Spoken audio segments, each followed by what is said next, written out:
इतिहास में कई सारे राजा महाराजाएं हुए हैं। राजा महाराजाओं के साथ साथ कोई ना कोई दरबारी, कवि, सिपह सलार जैसे कई लोगों का नाम भी इतिहास के पन्नों में दर्ज हो गया। इसी कड़ी में आज हम बात करेंगे इतिहास की एक मशहूर जोड़ी अकबर और बीरबल के बारे में। शायद ही ऐसा कोई होगा जिसने अकबर और बीरबल के किस्सों के बारे में ना सुना हो। इन दोनों के किस्सों पर तो कई कहानियां भी प्रचलित हैं। हालांकि आज हम इनके किस्सों कहानियों पर बात नहीं करेंगे। आज हम बात करेंगे कि अकबर के नवरत्नों में से एक बीरबल की मृत्यु के बारे में, कि आखिर कैसे समझदार बीरबल का अंत हो गया। इस बात से हर कोई वाकिफ नहीं है, तो चलिए देर किस बात की, जानते हैं कि कैसे अकबर के एक फैसले ने बीरबल को मौत की नींद सुला दिया। बीरबल ने अपनी महारत से अकबर पर ऐसा जादू कर दिया था, अकबर ने उन्हें अपने दरबार में वजीर का भी ओहदा दे रखा था। हालांकि बात यही नहीं रुकी। माना जाता है कि अकबर ने बीरबल को वजीर से राजा बनाने का फैसला भी कर लिया था। इसी के तहत अकबर ने बीरबल को खूब सारा सोना, सेना और कांगड़ा में विशाल जागीरती दी, जिसके बाद लोगों ने बीरबल को राजा बीरबल के कहना स्टार्ट कर दिया। इसी समय अफगानिस्तान के बाजौर में कुछ लोग अपनी ताकत से वहां के लोगों पर अत्याचार कर रहे थे। लोग इस जबरन वसूली से बहुत ही ज्यादा परेशान हो चुके थे। आबादियां वीरान हो रही थी। हजारों लोगों का सामूहिक पलायन होना स्टार्ट हो गया था। ऐसी स्थिति में अकबर ने अपने अहम सिपह सलार जैन खान कोका को अफगानिस्तान में शांति करने के लिए चुना। वह मुगल सेना का एक प्रमुख सैनिक था। जैन खान युद्ध का साजो सामान लेकर के अफगान के इस कठिन इलाके क्यों निकल पड़ा। अफगान जाने का रास्ता जंगल पहाड़ से होकर के गुजरता था, जिसके बारे में सेना के किसी भी इंसान को जानकारी नहीं थी। हालांकि नदियों, पहाड़ और जंगलों को लांघते हुए मुगल सेना अफगान की उस इलाके में पहुंच गई, जहां इनका मुकाबला अफगान के यूसुफ अली नाम के एक ताकतवर कबीले के साथ होना था। ऐसा कहा जाता है कि जब अफगानों के साथ युद्ध होता था तो वो बड़ी बहादुरी के साथ लड़ते थे। इनके लिए पहाड़ों पर चलना दाएं हाथ का काम था। वह लोग पेड़ों पर चढ़ने में भी माहिर थे, मगर मुगल सेना इन सभी बातों से अनजान थी। हालांकि फिर भी उन्होंने जंग शुरू करी। अफगानी सेना सामने से मुकाबला ना करते हुए वह गुरिल्ला युद्ध की तरह मुकाबला कर रही थी और वो मुगल सेना से लड़ती रही, और इसका खामियाजा मुगल सेना को उठाना पड़ा और उनका काफी नुकसान भी हुआ। मुगल सेना पहाड़ों की चढ़ाई करते हुए थक चुकी थी। उनका राशन पानी भी खत्म होने लगा था, जिससे आगे बढ़ने में कठिनाई हो रही थी।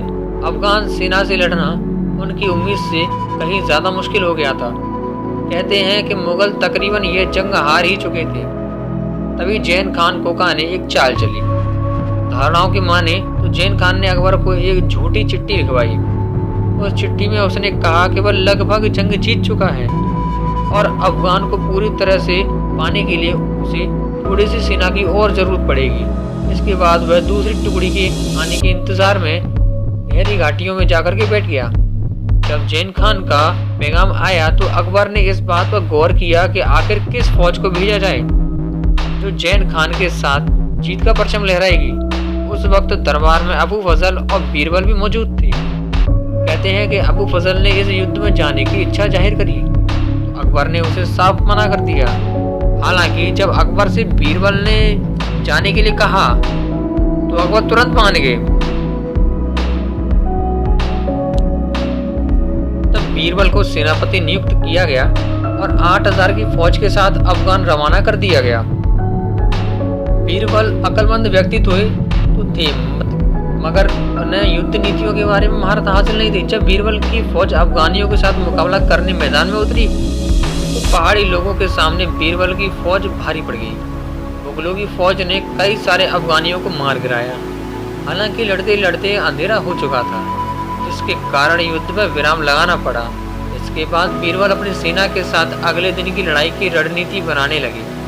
कहा जाता है कि जब बीरबल की सेना अफगानियों से युद्ध कर रही थी तब अकबर ने अपने एक और दरबार अब्दुल फतेह को भी अफगान भेज दिया था। बीरबल की तरह हकीम उल फतेह भी उनको भी युद्ध की नीतियों के बारे में जानकारी नहीं थी। साथ में ये भी कहा जाता है कि जैन खान, अबुल फतेह और बीरबल में आपसी मतभेद भी होते रहते थे। ये तीनों एक दूसरे के कट्टर दुश्मन भी माने जाते थे। इसके कारण तीनों एक दूसरे की सलाह को मानने से इनकार करते रहे। एक बात पर कभी तीनों की सहमति नहीं बनती थी। आपसी फूट के साथ वह तीनों अफगानिस्तान की बलंदरी घाटी में घुसे। इसके बाद बीरबल ने आगे की योजना बताई, मगर कोई भी उस पर राजी नहीं हुआ।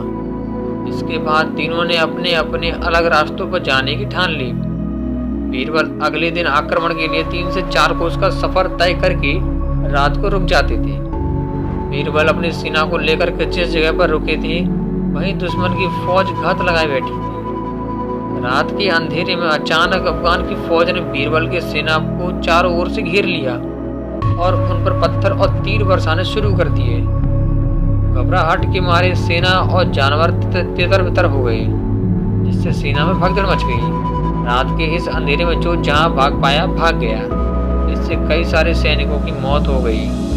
बीरबल ने भी कोशिश करी थी इससे बचने की, लेकिन तब तक अफगानी सेना ने उनको तीरों से तार तार कर दिया था। कोई मदद न मिल पाने के कारण वहीं पर बीरबल की मौत हो गई। कहा जाता है कि लाशों के अंबार में बीरबल की लाशों का भी कोई पता न चल पाया और बीरबल का उनके धर्म के अनुसार क्रियाक्रम भी नहीं हो पाया। अकबर को जब बीरबल की मौत के बारे में खबर मिली, उन्हें बहुत झटका लगा। हर कोई हैरान था कि बीरबल जैसा विद्वान ऐसे कैसे मारा गया। इसके साथ ही एक महान बीरबल का अंत हो गया।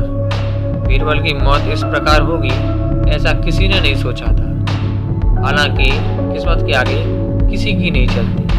दोस्तों, इस वीडियो में इतना ही। अगर वीडियो पसंद आए तो इसको लाइक, शेयर और सब्सक्राइब जरूर करें।